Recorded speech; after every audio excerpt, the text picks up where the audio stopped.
So, Ratchet & Clank demos, let's get into it. In the April 7th demo, double jumping was not a feature. The UI in the demos are very different from the final release, the menu especially. There's a second cutscene in Al's shack that didn't make it into the final game. I knew you'd be back. So, how about that upgrade? The June 11th demo looks close to what most people remember. Double jumping was added back. Al's second cutscene was removed in this demo. Rilgar was named Planet Blackwater. This is Darla Gratch reporting live from Planet Blackwater. Also, you had to buy the bum glove and it wasn't free. While looking at the memory, I noticed that it shows a strange message in the region where the vendor's message are stored.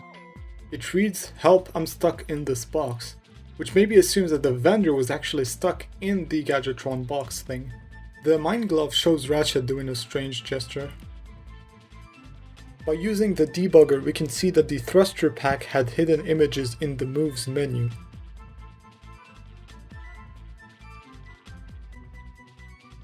There's a hints menu that isn't present in the final game. By using the debugger, we can move the cursor on it, and the description mentions someone named Polonius, which does not exist in the Ratchet & Clank universe. This is their only mention. So, Ratchet & Clank 2. The menu is different from the final release. The ship is missing from the loading screen.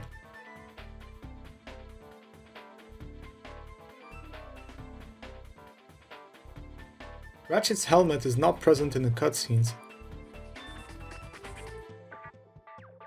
The ammo crates look orange instead of blue. When setting the language to French, the ammo message gets bugged and shows X unit instead of how much ammo you received. By using the debugger, I was able to fix it pretty quickly.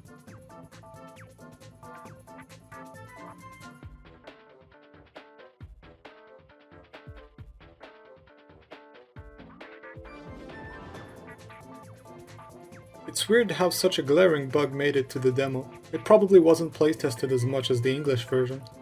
There's an unfinished animation when jumping into the ship.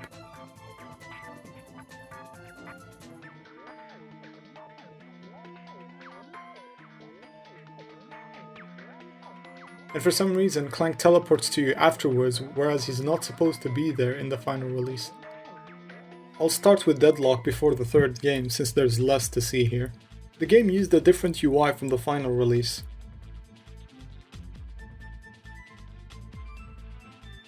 I personally think this UI is actually better than the one present in the final game. It looks much more interesting in my opinion. There's also a weird panel at the start of the Dread Zone station. The wind music is different.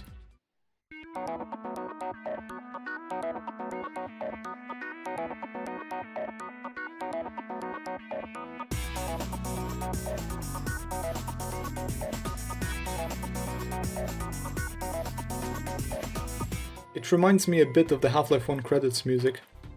The game also had a beta multiplayer that was handed out to test the online of the PS2. But since the servers are down, I won't be able to show how it looked like.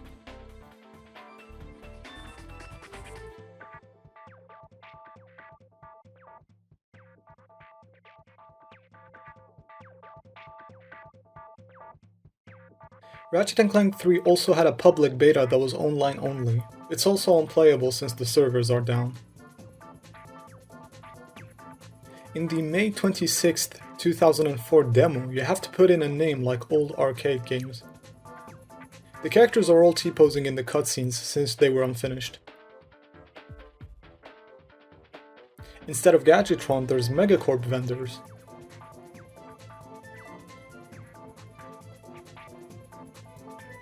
There's a cutscene that's missing from the final game, featuring Skid McMarks that would challenge you to a race to win the Refractor. Do you hear that? Yes, the auditory vibrations seem to be emanating from... Whoa! That was some sick hang time! Where'd you learn to drive, you blarg-headed thunder monkey? Skid? Skid McMarks? Ratchet? No way! Talk about a blast from the past! Dude, You gotta get in on this off-road racing action. The grand prize is a refractor. That is not possible. We are on a mission for the galactic president. Well, maybe just one quick race. What about Dr. Nefarious? Trust me, I have a funny feeling we're gonna need that refractor pretty. This cutscene explains the cut racing level that you can see in the Insomniac Museum in the final game's release. In this cutscene, 2 quarks show up.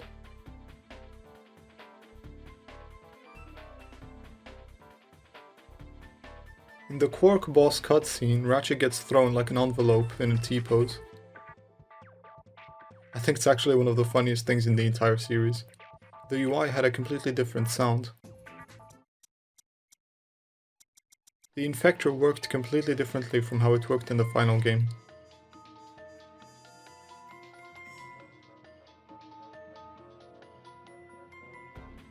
When you run out of ammo when testing a weapon, a message shows up and says, "You don't exactly win, it's true." There's a weird bug where the helmet gets bigger when you switch weapons. Sometimes a square icon shows up on the top of the vendor.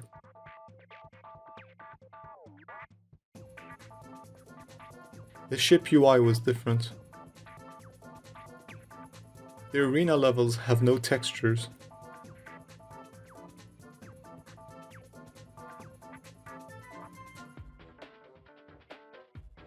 In the Gauntlet challenges, there's no music playing and instead there's an eerie noise in the background, which makes it feel strangely calm.